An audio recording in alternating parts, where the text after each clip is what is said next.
Hello student, आज की इस वीडियो में हम देखेंगे वृत्त से रिलेटेड एक थ्योरम्स के बारे में, जो है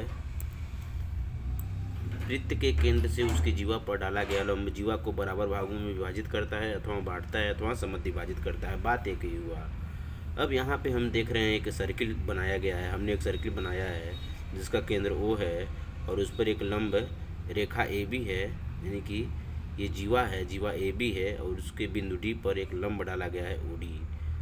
अब हमको सिद्ध करना है ये साइड, यानी कि AD बराबर BD। हमको सिद्ध करना है AD बराबर BD।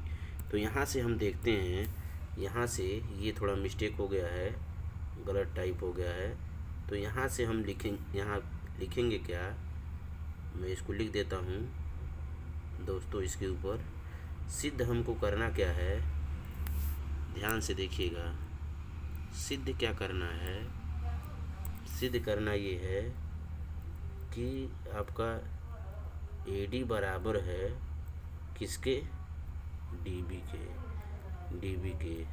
AD बराबर है DB के। तो अब देखते हैं यहाँ पे आप देखिएगा दो तरह के त्रिभुज बन रहे हैं। राइट एंगल ट्रायंगल बन रहा है, यानी कि समकोण त्रिभुज बन रहे हैं। हमने यहाँ पे रचना कर दिया। यहाँ पे आप देख रहे हैं रचना में हमने लिखा है बिंदु O को A से तथा B से मिलाया। बिंदु O को A से मिला दिए और O को B से। इतना हमको रचना करना पड़ेगा तभी प्रूव हो पाएगा। अब देख रहे हैं समकोण त्रिभुज है, राइट एंगल ट्रायंगल है। यहाँ पे देखिए OAD और त्रिभुज OBD, इन दोनों त्रिभुजों में हम देखेंगे, दोनों त्रिभुजों को सर्वांगसम यदि सिद्ध कर देंगे तो क्या हो जाएंगी। जब दो त्रिभुज सर्वांगसम होंगे तो उनकी भुजाएं और कोण आपस में क्या होती हैं, बराबर होती हैं। जब दो त्रिभुज ये त्रिभुज को सर्वांगसम सिद्ध कर देंगे तो हम जानते हैं सर्वांगसमता का नियम कहता है कि जब दोनों त्रिभुज सर्वांगसम होंगे तो उनकी भुजाएं आपस में क्या होती हैं, बराबर होती हैं। तो इसको स्टार्ट करते हैं। अब हम देखेंगे यहाँ पे लिखेंगे, हम प्रमाण में लिखेंगे कोण AO, कोण OAD, कोण ODA में लिखेंगे कोण ODA तथा कोण ODB में। तो इन दोनों त्रिभुज में हम देख लेंगे, त्रिभुज है ये आपका ट्रायंगल है, त्रिभुज है, त्रिभुज में।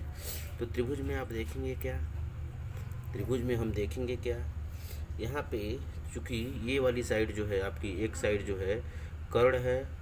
कौन साइड कर्ण है, तो ये वाली साइड जो है आपकी क्या है, कर्ण है। ये आधार है और ये लंब है। उसी तरह ये कर्ण है, आधार है, लंब है। और यहाँ थीटा बना, थीटा के सामने वाली भुजा क्या होती है, कर्ण होती है। इसको आप जानते होंगे और हमने पढ़ा चुका है। अब यहाँ पे देखेंगे कि यहाँ से क्या हो जाएगा, दोनों त्रिभुजों में यदि हम कंपेयर करेंगे तो क्या हो जाएगा। यहाँ पे आप देखेंगे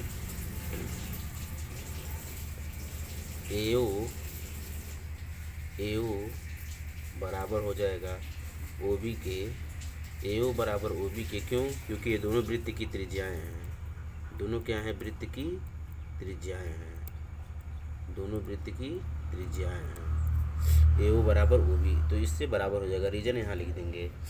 अब उसके बाद हम क्या देखेंगे, यहाँ पे चूँकि राइट एंगल ट्रायंगल है तो यहाँ पे क्या होगा, कोण जो है बराबर होंगे, यानी कि कोण ODA बराबर कोण ODB बराबर होंगे। बराबर क्यों होंगे, बराबर इसलिए होंगे क्योंकि राइट एंगल, या यहाँ पे लिख देंगे दोनों क्या हैं, समकोण त्रिभुज हैं। यहाँ समकोण त्रिभुज बन रहे हैं, इसीलिए समकोण त्रिभुज से यहाँ पे लिख देंगे समकोण त्रिभुज से, या राइट एंगल से हम यहाँ पे लिख सकते हैं। अब यहाँ पे हमने दोनों एंगल बराबर हो गए, क्योंकि ये भी समकोण होगा, ये भी समकोण होगा, दोनों समकोण होंगे। अब यहाँ पे हम क्या देखेंगे, यहाँ पे देखेंगे दोनों त्रिभुजों में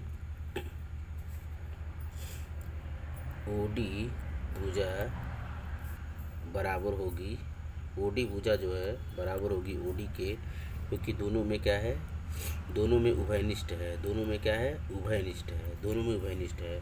तो इससे क्या हो जाएगा, RHS से हमारा RHS से RHS, यानी कि आर से हो जाएगा राइट एंगल, यानी कि कोण और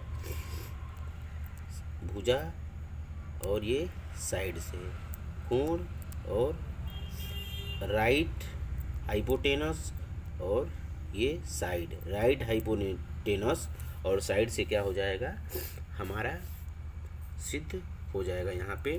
तो इस तरह से ये दोनों त्रिभुज क्या होंगे, सर्वांगसम होंगे। दोनों त्रिभुज क्या होंगे, सर्वांगसम होंगे। तो यहाँ पे देखिएगा, तो यहाँ पे लिखेंगे हम त्रिभुज